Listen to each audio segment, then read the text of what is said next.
Hello everyone, welcome to study Charcha learn to glow. आज हम लोग कुछ इंपॉर्टेंट क्वेश्चंस डिस्कस करेंगे। 30 इंपॉर्टेंट क्वेश्चन जो कि आपके आरआरबी आने वाले एनटीपीसी सीबीटी 2 और ग्रुप डी के लिए आप बहुत इंपॉर्टेंट हो जाता है। तो सबसे पहला क्वेश्चन पे आते हैं कि the distance time graph for the motion of an object moving with a constant speed. देखिए, डिस्टेंस टाइम ग्राफ अगर सपोज आप मान लीजिए आप किसी कार में बैठे हुए हैं और ये जो वाई एक्सिस है, वाई एक्सिस के तरफ हम लोग ले लेते हैं टाइम को शॉर्ट फॉर्म में टी लिख रहा हूं। और ये जो एक्स एक्सिस है, एक्स एक्सिस के तरफ मैं मान लेता हूं डिस्टेंस है। तो यानी कि अगर आप किसी गाड़ी पे बैठे हुए हैं तो क्या करेगा, थोड़ी देर देर बाद कार आपका, सपोज मान लीजिए 1 मिनट में गाड़ी यहां पर पहुंचेगा, फिर अगले 1 मिनट पे गाड़ी यहां पर, अगले 1 मिनट में गाड़ी यहां पर, अगले 1 मिनट पे गाड़ी यहां पर। मतलब टाइम के चेंज होते ही आपका गाड़ी का डिस्टेंस क्या हो जाएगा, अलग अलग डिस्टेंस होता जाएगा, है ना। तो मान लीजिए कार जब आपका इस पोजीशन पे होगा तो इसके हिसाब से टाइम कितना लगेगा, इतना टाइम लगेगा। अगर कार इस पोजीशन पे हो तो टाइम इतना लगेगा, अगर कार इस पोजीशन पे हो तो टाइम इतना लगेगा। ये तो हो गया बात आपका कार अगर आपका मूविंग में है ना। अगर अलग अलग टाइम पे अलग अलग डिस्टेंस ट्रेवल कर रहा है तो मतलब इसका क्या हो गया, इसका जो स्पीड है वो सेम नहीं है, speed not same, speed not same. लेकिन यहां पर आपका पूछा गया है कि अगर स्पीड अगर सेम रहे यानी कि कांस्टेंट रहे, कांस्टेंट मतलब जो चेंज ना हो, है। अगर स्पीड कांस्टेंट रहे तो ये जो डिस्टेंस और टाइम जो ग्राफ होगा उसका शेप किस तरह रहेगा, उसका शेप रहेगा आपका इस तरह। और ये क्या होता है, एक स्ट्रेट लाइन है ना, ये हो गया आपका एक स्ट्रेट लाइन, ये हो गया एक स्ट्रेट लाइन। तो हम लोग का करेक्ट आंसर कौन सा हो जाएगा, हम लोग का करेक्ट आंसर हो जाएगा option number C, straight line. और ये क्वेश्चन आपका पूछा गया था SSC CGL exam 2017। Next question पे आते हैं कि the angle in which a cricket ball should be hit to travel maximum horizontal distance. देखिए, किस एंगल पे अगर आप किसी बॉल को बैट से हिट करते हैं तो वो मैक्सिमम ज्यादा दूर तक जाएगा। उसका एक फॉर्मूला आता है, वो फॉर्मूला क्या आता है, मैक्सिमम रेंज या फिर मैक्सिमम डिस्टेंस बोल सकते हैं। तो उसका फॉर्मूला आता है आर मैक्स, और इसका फॉर्मूला होता है यू साइन 2 थीटा बाय जी। और ये जो यू है ये क्या हो गया, ये हो गया स्पीड। मतलब आप जब आप बॉल को हिट करेंगे तो बॉल एक स्पीड से मूव करेगा ना आगे की तरफ, तो वो ही स्पीड हो गया यू। और ये जो साइन 2 थीटा, इस एंगल पे आप बॉल को ऊपर की तरफ बैट से हिट करेंगे तो ये एंगल हो गया आपका थीटा। अगर इस फॉर्मूला में हम लोग थीटा 45 डिग्री लिख लेते हैं तो हम लोगों को मिल जाएगा साइन 245 डिग्री, यानी कि साइन कितना हो गया, साइन 90 डिग्री। और साइन 90 डिग्री पे क्या होता है, साइन 90 डिग्री पे मैक्सिमम होता है।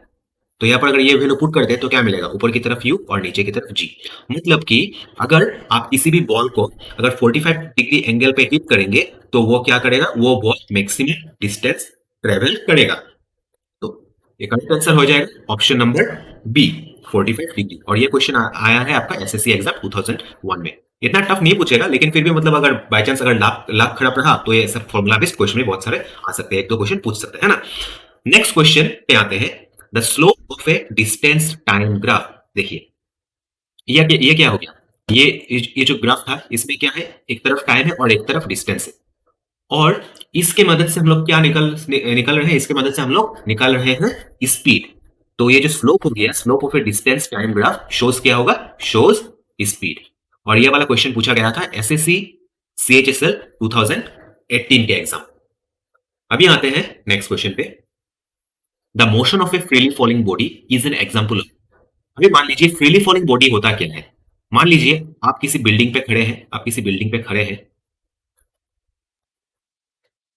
और इसी बिल्डिंग से आपने क्या कर दिया, एक बॉल को फेंक दिया, एक बॉल को नीचे की तरफ फेंक दिया। वो बॉल क्या करेगा, ग्रेविटी की वजह से वो क्या करेगा, नीचे की तरफ आना चालू हो जाएगा, है ना। तो इसका जो मोशन होगा वो क्या होगा, उसका मोशन होगा आपका यूनिफॉर्म मोशन, यूनिफॉर्म मोशन।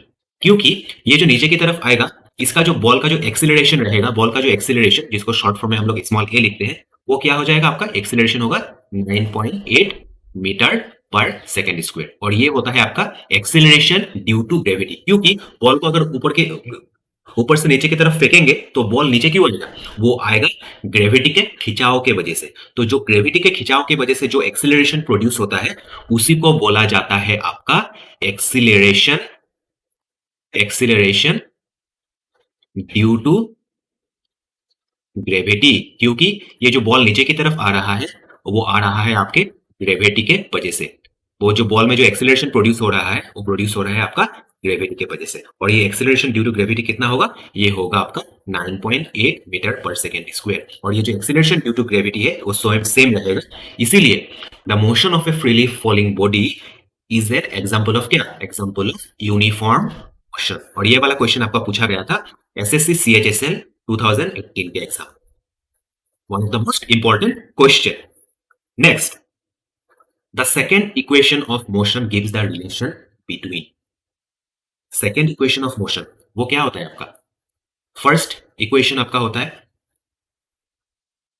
एक आपका तीन इक्वेशन मिलते हैं काइनेमेटिक्स में, एक हो गया आपका s is equals to ut plus half A T square, या फिर और दूसरा हो गया आपका v is equals to u plus A T, और तीसरा हो गया आपका v square minus U square twice A S. और जो सेकेंड इक्वेशन ऑफ मोशन वो आपको शो करता है क्या, वो शो करता है, यहाँ पर मैंने सीरियसली नहीं लिखा, और अगर इसको अगर एक्सेलरेशन जीरो मान लेते हैं, जीरो मान लेते हैं तो ये वाला हो जाएगा आपका सेकेंड इक्वेशन ऑफ मोशन। तो ये क्या शो कर रहा है, ये शो कर रहा है आपका एस हो गया आपका पोजीशन, एस हो गया पोजीशन, और टी हो गया का टाइम, टी हो गया टाइम, और यू जो है ये हो गया आपका क्या, यू हो गया आपका इनिशियल वेलोसिटी, इनिशियल वेलोसिटी। तो करेक्ट आंसर हो जाएगा हम लोगों का position and time. Next question पे आते हैं, in the equation of motion v is equals to u plus A T, U represents, देखिए ये जो इक्वेशन है इसमें ये जो u है ये क्या है आपका इनिशियल वेलोसिटी, इनिशियल वेलोसिटी, और ये जो v है ये हो गया फाइनल वेलोसिटी, फाइनल वेलोसिटी, और ये जो a है ये हो गया आपका क्या, ये हो गया आपका एक्सीलरेशन, और t क्या हो गया, t हो गया आपका टाइम। मान लीजिए कोई एक बॉडी जा रहा है और बॉडी का नाम हो गया मान लीजिए ए, और इस ये जो मूव कर रहा था आगे की तरफ इसका इनिशियल वेलोसिटी कितना था मान लीजिए यू, और दूसरा एक क्या हो गया, मान लीजिए रास्ते के बीच में एक एक बॉक्स रखा हुआ था, बॉक्स रखा हुआ था, और ये जो आपका बॉडी है, बॉडी ए या फिर इसको कार भी मान सकते हैं, ये कार जाके क्या हो गया इस बॉक्स पे टकरा गया। तो ये टकराने के बाद इस गाड़ी का तो जो वेलोसिटी रहेगा वो तो सेम नहीं रहेगा, वो क्या हो जाएगा, वो चेंज हो जाएगा। तो अभी ये जो कार ए है, ये जो कार ए है ये किस स्पीड से ट्रेवल करेगा, ये v स्पीड से या फिर v वेलोसिटी से ट्रेवल करेगा। तो ये जो u हो गया वो क्या हो गया, कार का इनिशियल, जो कार का पहला वेलोसिटी था इसके इसीलिए इसका नाम इनिशियल वेलोसिटी, और इस बॉक्स में टकराने के बाद कार का वेलोसिटी क्या हो गया v, और ये वाला वेलोसिटी क्या होगा फाइनल वेलोसिटी, है ना। तो इसी सब कॉन्सेप्ट से ये वाला फॉर्मूला आता है आपका। तो यहाँ पर u क्या हो जाएगा, u हो जाएगा आपका initial velocity, option number A. और ये क्वेश्चन पूछा गया था CHSL exam SSC 2018। Next question पे आते हैं, in negative acceleration the velocity of a body, देखिए एक्सीलरेशन आपका पॉजिटिव भी हो सकता है, पॉजिटिव भी हो सकता है और नेगेटिव भी हो सकता है, एक्सीलरेशन पॉजिटिव भी हो सकता है और नेगेटिव भी हो सकता है। नेगेटिव एक्सीलरेशन कब होता है, नेगेटिव एक्सीलरेशन जब सपोज कार एक जा रहा था, कार ने क्या लगाया, कार ने लगा दिया, अप्लाई कर दिया ब्रेक, थोड़ी देर बाद क्या हो जाएगा, वो कार क्या हो जाएगा, रुक जाएगा। आपने देखा होगा कि जब कार ब्रेक लगाता है, कोई अगर गाड़ी हो, बाइक हो, स्कूटर कुछ भी हो, जब ब्रेक यूज इस्तेमाल करता है तो साथ ही साथ तो वो स्टॉप हो नहीं जाता है, थोड़ी देर धीरे धीरे जाके कार या फिर बाइक कोई भी चीज होता है। तो जब हम आप ब्रेक अप्लाई करते हैं तो क्या होता है, उसका वेलोसिटी धीरे धीरे घटता रहता है ना। वेलोसिटी घटता है मतलब इसका एक्सीलरेशन क्या होता है, कम होता जाता है ना। तो हम लोग बोल सकते हैं in negative acceleration the velocity of a body क्या होगा, decrease, velocity of a body decrease. और ये वाला क्वेश्चन इंपॉर्टेंट है, ये आरआरबी 2018 के एग्जाम में आ चुका है। नेक्स्ट क्वेश्चन पे आते हैं, the SI unit of velocity, SI unit of velocity होता है आपका मीटर पर सेकंड। ये जो फॉर्मूला है एसआई यूनिट ऑफ वेलोसिटी, ये फॉर्मूला आता है, आपने क्लास 10 में भी पढ़ा होगा, 9-10 में एक फॉर्मूला आता है, अगर d को आप मान लेते हैं डिस्टेंस, d को मान लेते हैं डिस्टेंस, और एस को मान लेते हैं आप वेलोसिटी, एस को मान लेते हैं वेलोसिटी, और टी को मान लेते हैं आप टाइम। तो हम लोगों को क्या मिलेगा, हम लोग अगर इस फॉर्मूला से, फॉर्मूला के हेल्प से अगर वेलोसिटी निकालने के लिए बोले तो हम लोग कैसे निकाल सकते हैं, हम लोग लिख सकते हैं इस फॉर्मूला को इस तरह से भी, S is equals to D Y, है ना, ये इस तरफ चला जाएगा टाइम, डिवाइड में नीचे, है ना। तो ऊपर डिस्टेंस को हम लोग किस में मेजर करते हैं, डिस्टेंस को हम लोग मेजर करते हैं मीटर्स में, और टाइम को हम लोग मेजर करते हैं सेकंड में, क्योंकि डिस्टेंस का ऐसा यूनिट होता है आपका मीटर और टाइम का भी ऐसा यूनिट होता है आपका सेकंड। तो हम लोग को ये जो वेलोसिटी है, वेलोसिटी एस, इसका ऐसा यूनिट कितना मिलेगा, इसका ऐसा यूनिट मिलेगा आपका मीटर पर सेकेंड, है ना, मीटर पर सेकेंड। तो इसी फॉर्मूला से हम लोगों का आता है ये ऐसा यूनिट ऑफ वेलोसिटी जो कि है मीटर पर सेकेंड। देखिए अभी आते हैं नेक्स्ट क्वेश्चन पे, the average velocity of an object. Average velocity, velocity हमेशा दो अलग अलग चीज है, वेलोसिटी होता है rate of change of displacement, और स्पीड होता है rate of change of distance, है ना। और वेलोसिटी और स्पीड दोनों अलग अलग चीज है, वो बाद में बताऊंगा कभी। अभी देखिए एवरेज वेलोसिटी, वेलोसिटी हमेशा क्या होता है, एक वेक्टर क्वांटिटी, और वेक्टर क्वांटिटी हमेशा आपका वेक्टर क्वांटिटी जीरो भी हो सकता है, वेक्टर क्वांटिटी का वैल्यू आपका पॉजिटिव भी हो सकता है और नेगेटिव भी हो सकता है। और ये जो एवरेज वेलोसिटी है, वेलोसिटी क्या होगी आपका एक वेक्टर क्वांटिटी, तो एक वेक्टर क्वांटिटी हमेशा क्या होगा, मे बी पॉजिटिव, नेगेटिव और जीरो। तो इसका करेक्ट आंसर हो गया ऑप्शन नंबर बी। और दूसरा बात बोल देता हूं कि जो स्केलर क्वांटिटी है, scalar quantity cannot be zero, scalar quantity cannot be zero और नेगेटिव, स्केलर क्वांटिटी कभी भी आपका जीरो नहीं होगा और आपका नेगेटिव नहीं होगा। एग्जांपल, जैसे कि एग्जांपल हो गया आपका टाइम, टाइम एक तरह का स्केलर क्वांटिटी, टाइम, फिर मास, टाइम एक तरह का स्केलर क्वांटिटी है। हम लोगों ने कभी सुना है कि -2 सेकंड हुआ है, -3 सेकंड हुआ है, -5 सेकंड हुआ है, कभी नहीं सुना है, क्योंकि टाइम एक स्केलर क्वांटिटी है और स्केलर क्वांटिटी कभी भी आपका नेगेटिव या फिर जीरो नहीं होता है, ठीक है। तो इसका average velocity of an object क्या हो गया, मे बी पॉजिटिव, नेगेटिव और जीरो। अभी आते हैं नेक्स्ट क्वेश्चन पे, the speedometer of the car do not show it's. देखिए जो कार में जो स्पीडोमीटर लगा होता है जिससे कि आप लोग गाड़ी का स्पीड, कार का स्पीड वगैरह जान सकते हैं, उसमें आपको जो शो करता है उसमें आपका वेलोसिटी नहीं, उसमें आपका शो करता है आपका कार का स्पीड, ठीक है।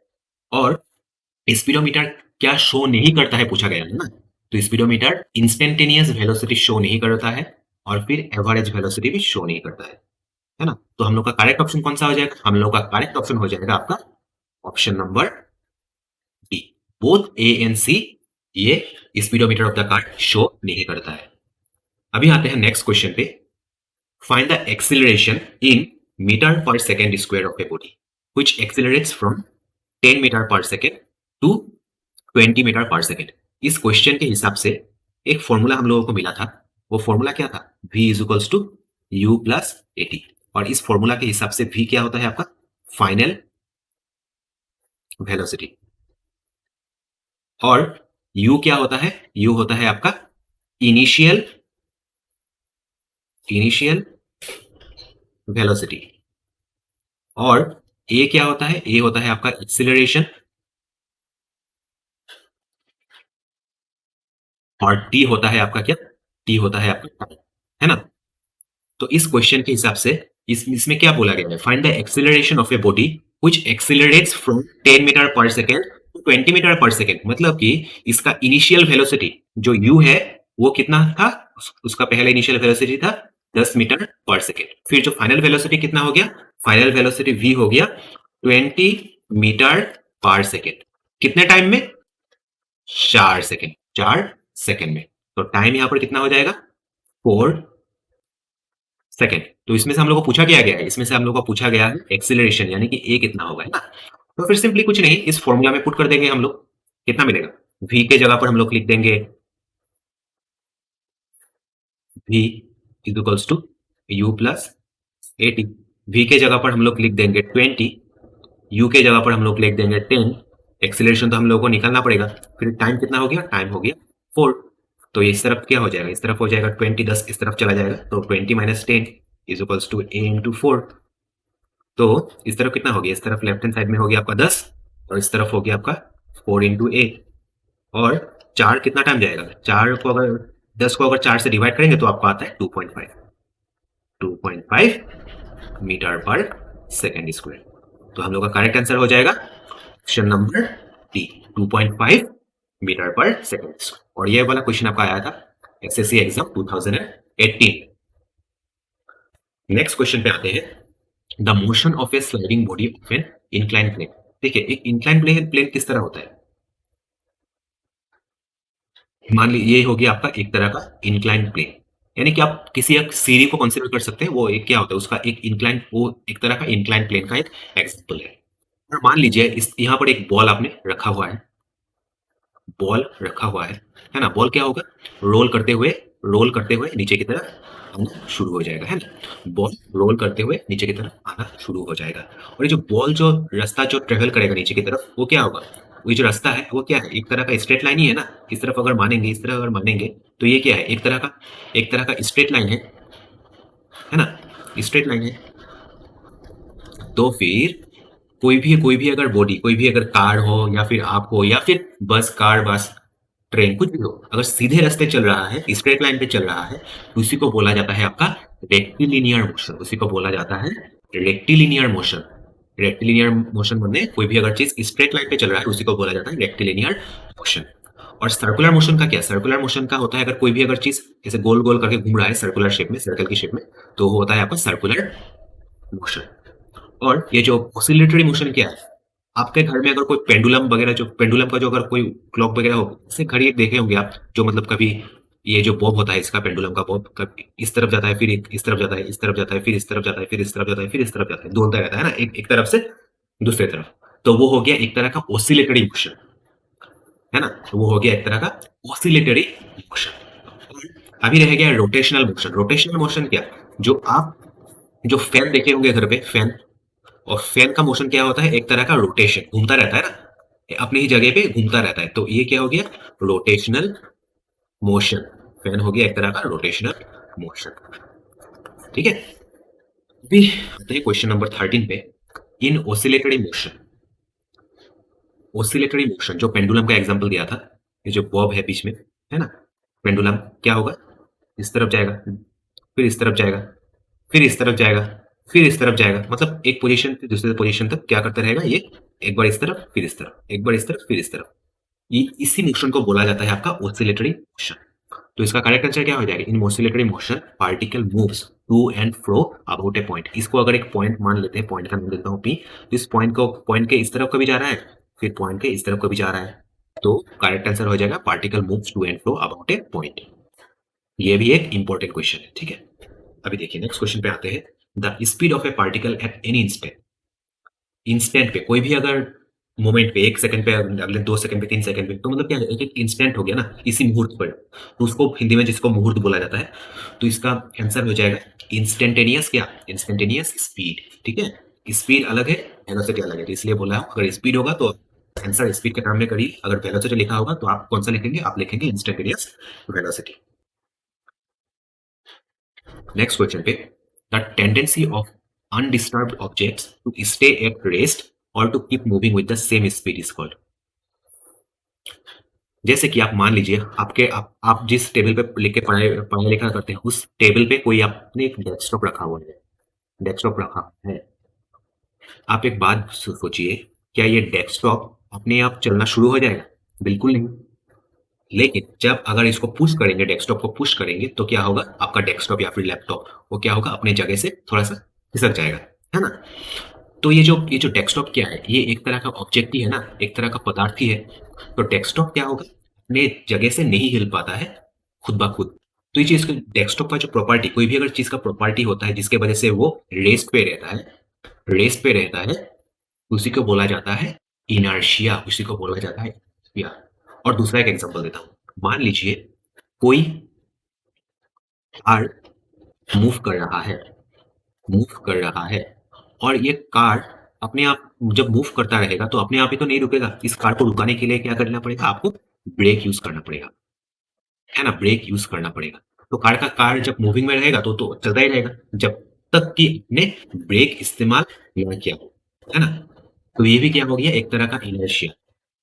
तो हम लोग को क्वेश्चन में पूछा गया the tendency of undisturbed objects to stay at rest और to keep moving with the same speed is called क्या?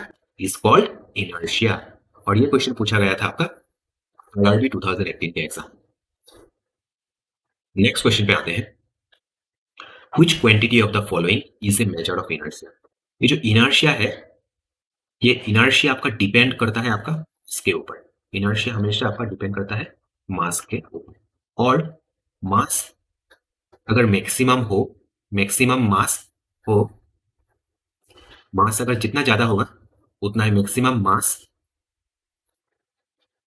Is equals to maximum inertia. Mass जितना ज्यादा होगा उतना ही क्या होगा?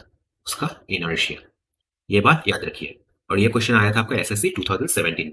तो correct answer option number C. Why does a cannon recoil after firing. ये क्वेश्चन आया था एसएससी सीजीएल 2019। देखिए, अगर कैनन का मतलब हो गया आपका तोप, कैनन का मतलब हो गया तोप। जब आप देखे होंगे अगर किसी बंदूक को फायर करेंगे तो बंदूक क्या होता है? पीछे की तरफ आ जाता है। या फिर तोप से अगर जब तोप जब दागेंगे, है ना, तो तोप भी क्या होता है? थोड़ा सा पीछे की तरफ चला आता है। तो इस ये किस वजह से होता है? ये होता है आपका Newton's third law of motion की वजह से। और Newton's third law of motion क्या होता है? ये होता है every action has equal and opposite reaction. Every action has equal and opposite reaction. जब आप तोप को जब आगे की तरफ दागेंगे तो ये क्या करेगा? थोड़ा सा पीछे की तरफ भी आएगा। और ये आता है आपका Newton's third law of motion की वजह से। तो correct answer Newton's third law of motion. Next question पे आते हैं, what will be the acceleration produced when a force of 21 Newton is applied on an object of mass 3 kg? ये एक formula होता है आपका Newton second law of motion, और वो फॉर्मूला होता है आपका F equals to M A, है ना। और यहाँ पर m हो गया आपका मास, m हो गया मास, a आपको मालूम ही है एक्सेलरेशन, और f हो गया क्या? f हो गया आपका फोर्स। तो बाय द क्वेश्चन यहाँ पर हम लोगों को फोर्स दिया गया है। फोर्स कितना दिया गया? 21 न्यूटन। तो सिंपली इस फोर्स की जगह पर ये लिख देंगे 21। और मास दिया गया है आपका कितना? 3 केजी इज इक्वल्स टू 3। और एक्सेलरेशन की जगह पर a, तो 3 7 गुना 21। तो आंसर क्या हो जाएगा? 7 a। एक्सेलरेशन कितना मिला हम लोगों को? 7। तो करेक्ट आंसर हो जाएगा 7 मीटर पर सेकेंड स्क्वायर। इस तरह का छोटा छोटा सम आपको आ सकता है, कुछ कुछ मैथमेटिकल प्रॉब्लम्स आ सकता है एग्जाम में। Next, definition of force can be stated from. Definition of force किसमें मिलता है हम लोगों को? डेफिनेशन ऑफ फोर्स जैसे कि इस वाला क्वेश्चन में मिलता है, कौन सा? F इक्वल्स टू एम मिला था ना, F इक्वल्स टू एम आता है आपका, ये भी एक डेफिनेशन ऑफ फोर्स है। तो ये आता है, मिलता है आपका Newton's second law of motions. और ये क्वेश्चन आया था आपका आरआरबी 2018। नेक्स्ट क्वेश्चन पे आते हैं, momentum is measured is the product of. ये जो मोमेंटम है, मोमेंटम को हम लोग, मोमेंटम होता है आपका product of mass into velocity. Momentum होता है product of mass into velocity. तो करेक्ट आंसर कौन सा आ जाएगा? करेक्ट आंसर हो जाएगा ऑप्शन नंबर सी। ये क्वेश्चन आया है आपका आरआरबी 2008 के एग्जाम में। Next, which one of the following is not a contact force? Push force. सबसे पहले ऑप्शन पे आते हैं पुश फोर्स। जैसे कि जब आप किसी दरवाजा खोलना हो तो दरवाजे को आप क्या करते हैं? पकड़ के आप धकेलते हैं, है ना। तो इसका मतलब क्या? ये जो दरवाजे के साथ कॉन्टेक्ट में आ चुके हैं, दरवाजे के साथ आपका हाथ कांटेक्ट में आ चुका है, तो मतलब ये क्या हो गया? ये हो गया एक तरह का कांटेक्ट फोर्स। और क्वेश्चन में पूछा गया है which is not a contact force, तो ये वाला ऑप्शन भी गलत हो गया। नेक्स्ट आते हैं question option number C, frictional force. जो आप वॉक करते हैं, जो जमीन पर चलते हैं, तो क्या होता है? आपका जो पैर होता है, आपका जो फीट होता है, आपका जो फुट होता है, आपका जो मतलब आपका जो लेग होता है, और लेग जो होता है, लेग और आपका जो जिस पे आप चलते हैं, मतलब जमीन पर जिस मतलब सरफेस मान सकते हैं, तो सरफेस जिस सरफेस पे आप चलते हैं उसके बीच में क्या होता है? कांटेक्ट तो होता ही है ना। उसी वजह से आपका लेग और सरफेस के बीच में क्या होता है? एक तरह का फ्रिक्शन होता है। तो ये तो कांटेक्ट फोर्स ही हो गया, फ्रिक्शनल फोर्स। तो ये ऑप्शन भी गलत। और स्ट्रेन फोर्स क्या होता है? स्ट्रेन फोर्स मतलब किसी अगर रबर को आप खींचेंगे, रबर को जब खींचेंगे तो रबर क्या हो जाएगा? थोड़ा स्ट्रेच हो जाएगा, रबर स्ट्रेच हो जाएगा। और रबर को खींचने के लिए भी आपको क्या करना पड़ेगा? रबर को आपको टच करना पड़ेगा। तो मतलब इस रबर के साथ आप कांटेक्ट में तो आ ही चुके हैं ना। तो ये वाला ऑप्शन भी गलत हो जाएगा। अब बाकी रहा ग्रेविटेशनल फोर्स। देखिए, ग्रेविटी की वजह से हम लोग धरती पर चल रहे हैं, है ना। तो आप आपके दिमाग में ये चल रहा होगा कि ग्रेविटी की वजह से हम लोग जमीन पे चल रहा है, लेकिन सिर्फ ग्रेविटी की वजह से नहीं, ये जो जमीन और हम लोग का जो पैर है, इसके बीच में क्या, हम लोग का जो लेग है, उसके बीच में क्या है, एक फ्रिक्शन है, उसकी वजह से भी चल रहे हैं। और सिर्फ एक बात सोचिए, ग्रेविटी क्या हम लोग का जो धरती पे जो चल रहा है, उसका ही उसके साथ ही उसके साथ और अर्थ के साथ ही क्या ग्रेविटी है? बिल्कुल नहीं। आपका क्या है, अर्थ और मून के बीच, अर्थ और मून के बीच में भी क्या है, ग्रेविटी एग्जिस्ट करता है। लेकिन क्या ये अर्थ और मून एक दूसरे से जुड़ा हुआ है, एक दूसरे से लगा हुआ है, कांटेक्ट में है? बिल्कुल नहीं है।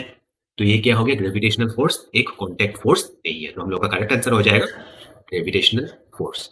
ये आया था आपका एनडीए एग्जाम 2016 में। नेक्स्ट क्वेश्चन आता है एक्शन एंड रिएक्शन। जो एक्शन रिएक्शन क्या होता है? एक्शन रिएक्शन होता है आपका जो Newton's third law of motion, every action is equal and opposite reaction. तो इसका करेक्ट आंसर क्या हो जाएगा? इसका करेक्ट आंसर हो जाएगा आपका option number B, equal in magnitude. इसका ये आया था आपका एसएससी 2017 में। Next question, which one of the following has maximum inertia? देखिए, सबसे पहला ऑप्शन है एन एटॉम। एटॉम का मास तो बहुत ही कम होता है ना, बहुत ही कम, 10 to the power minus minus minus 15 16 इस तरह का मास होता है एटम का। तो बहुत ही कम मास है एटम का। मॉलिक्यूल का भी मास इस तरह ही है, उसी रेंज में ही है। फिर आ गया आपका ए 1 रुपी कॉइन, 1 रुपए का जो छोटा पैसा होता है वो। और चौथा आ गया क्रिकेट बॉल। इन चारों में से सबसे ज्यादा मास किसका होगा, सबसे ज्यादा भारी कौन सा होगा? सबसे ज्यादा भारी होगा आपका क्रिकेट बॉल। क्रिकेट बॉल सबसे ज्यादा भारी होगा। तो मैंने थोड़े थोड़ी देर पहले ही बोला था, जिसका मास ज्यादा हो, जिसका मास ज्यादा हो, मैक्सिमम हो, उसका इनर्शिया भी क्या होगा, उसका इनर्शिया भी क्या होगा, मैक्सिमम होगा। तो करेक्ट आंसर हो जाएगा क्रिकेट बॉल। ये क्वेश्चन आया था आपका नेशनल डिफेंस एकेडमी एग्जाम 2018 में। नेक्स्ट क्वेश्चन पे आते हैं, Which of the following is an example of inertia of rest? देखिए, सबसे पहले आते हैं, when a hanging carpet is beaten with a stick, the dust particles are cleared. घर में अगर आपके घर में कोई अगर कारपेट वगैरह हो, तो उसको साफ करने के लिए क्या करते हैं, धूप में ले जाके उसको डंडे से बहुत जोर से मारते हैं ना। तब क्या होता है, जो ये कारपेट में जो लगा हुआ जो धूल मिट्टी वगैरह क्या होता है, साफ हो जाता है। तब क्या होता है, देखिए, ये कारपेट में जो धूल वगैरह लगा होता है, उसको हम लोग क्या करते हैं, इस डंडे से करते हैं। तो लेकिन इससे पहले क्या होता था, जो धूल वगैरह हो कारपेट से चिपका हुआ होता था, मतलब रेस्ट में था। तो जब हीट करेंगे बाहर से तो क्या होगा, कारपेट तो अपनी जगह पर ही रहेगा, लेकिन इसमें से धूल क्या होगा, छटने लगेगा। तो ये हो गया आपका correct answer. When a hanging carpet is beaten with a stick, dust particles are clear. ये हो गया एक तरह का इनर्शिया ऑफ रेस्ट। नेक्स्ट आते हैं, a body of mass 8 kg moving with a velocity 4 metre per second, find the momentum. थोड़ी देर पहले मैंने मोमेंटम का फॉर्मूला बोला था। मोमेंटम होता है आपका क्या, मास इनटू वेलोसिटी। तो यहाँ पर मास कितना दिया गया, मास दिया गया है आपका 8 kg, 8 kg। फिर वेलोसिटी कितना दिया गया, वेलोसिटी दिया गया आपका 4 मीटर पर सेकेंड। तो कितना मिला हम लोग को आंसर, हम लोग को मिला आंसर 32। तो आंसर हो जाएगा 32। और ये क्वेश्चन आया था आपका SSC CHSL exam 2018। Next question पे आते हैं, according to the second law of motion for a given force, acceleration is inversely proportional to the क्या होगा? देखिए, according to the second law of motion बोला गया है ना। सेकंड लॉ ऑफ मोशन से जो हम लोग को फोर्स का डेफिनेशन मिलता है, तो वो क्या होता है, force is equals to mass into acceleration. तो हम लोग को पूछा गया है एक्सीलरेशन क्या होगा। अगर हम लोग लिख सकते हैं एक्सीलरेशन को, acceleration is equals to force by mass, है ना। तो अब देख रहे हैं कि acceleration is inversely proportional to क्या, इनवर्सली प्रोपोर्शनल टू मास। मतलब एक्सीलरेशन जितना ज्यादा होगा, एक्सीलरेशन जितना ज्यादा होगा, मास उतना ही क्या होगा, कम। या फिर दूसरे भाषा में बोल सकते हैं, मास जितना ज्यादा होगा, एक्सीलरेशन उतना ही क्या होगा, कम। तो करेक्ट आंसर क्या हो जाएगा, मास। ये क्वेश्चन आया था आपका एसएससी 2017 में। नेक्स्ट क्वेश्चन पे आते हैं, the second law of motion states that the rate of change of momentum of an object is proportional to the net force applied on the object in the direction of net force। इसका correct answer ये होगा। देखिए, ये direct answer ये कैसे होगा मैं बताता हूँ। देखिए, इसका एक फॉर्मूला होता है, फोर्स होता है जो Newton second law of motion होता है, उसमें बोला है वो है आपका rate of change, force is directly proportional to rate of change of momentum. तो ये जो टीपी है, ये हो गया आपका मोमेंटम, और dt ये हो गया टाइम। तो इसको आप जब जब इसको फॉर्मूला में लाएंगे, तो इसको जब सॉल्व करेंगे तो आपको आखिर में मिलता है एक formula, F is equals to तो इसका करेक्ट आंसर हो जाएगा ऑप्शन नंबर बी। ये क्वेश्चन आया था आपका 2018 का एग्जाम। नेक्स्ट क्वेश्चन पे आते हैं। The rate of change of momentum of a body is equal to the resultant. क्या होगा? ये वाला फॉर्मूला ही तो है। Rate of change of momentum हम लोगों को इक्वल टू क्या मिला? इक्वल टू मिल गया हम लोगों को फोर्स। तो करेक्ट आंसर हो जाएगा ऑप्शन नंबर सी। ये क्वेश्चन आया था कॉम्बाइंड डिफेंस सर्विस एग्जाम 2016 में। नेक्स्ट क्वेश्चन पे आते हैं। Newton's law of motion is known as क्या? न्यूटन्स लॉ ऑफ मोशन को बोला जाता है law of inertia. Law of inertia. और ये लॉ ऑफ इनर्शिया मतलब ये होता है आपका क्या? कोई भी एक चीज अपनी जगह से अपने आप हिल नहीं सकता है, ठीक है, जब तक कि आप उसको बाहर की तरफ से कोई एक फोर्स अप्लाई ना करे उस बॉडी पर। ठीक है, tendency of a body to move in the position of rest or in uniform motion until and unless an external force is applied on that body। ये होता है आपका लॉ ऑफ इनर्शिया। ये क्वेश्चन पूछा गया है आपका एसएससी 2017 में। Next question, electrostatic force is. Electrostatic force क्या होता है? इलेक्ट्रोस्टैटिक फोर्स क्या है? The force exerted by A charged body. Force exerted by A charge body होता है आपका इलेक्ट्रोस्टैटिक फोर्स। जैसे कि कोई भी अगर पॉजिटिव चार्ज हो और नेगेटिव चार्ज में जो फोर्स, नेगेटिव चार्ज के बीच में जो फोर्स होगा उसी को बोला जाता है आपका क्या? एक तरह का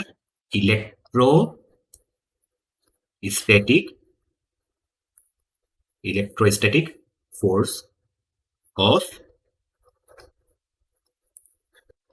attraction. Electrostatic force of attraction. तो आज के लिए बस इतना ही। तो जितना हो सके आप स्टडी चर्चा चैनल को लाइक कीजिए, शेयर कीजिए और सब्सक्राइब कीजिए, ताकि आप लोगों को अच्छे-अच्छे वीडियोस मिलते रहे जो कि आपके आने वाले आरआरबी एग्जाम्स, रेलवे के एग्जाम्स और साथ ही एसएससी के एग्जाम्स के लिए भी बहुत ही हेल्पफुल हो। So thank you very much everyone. Take care guys.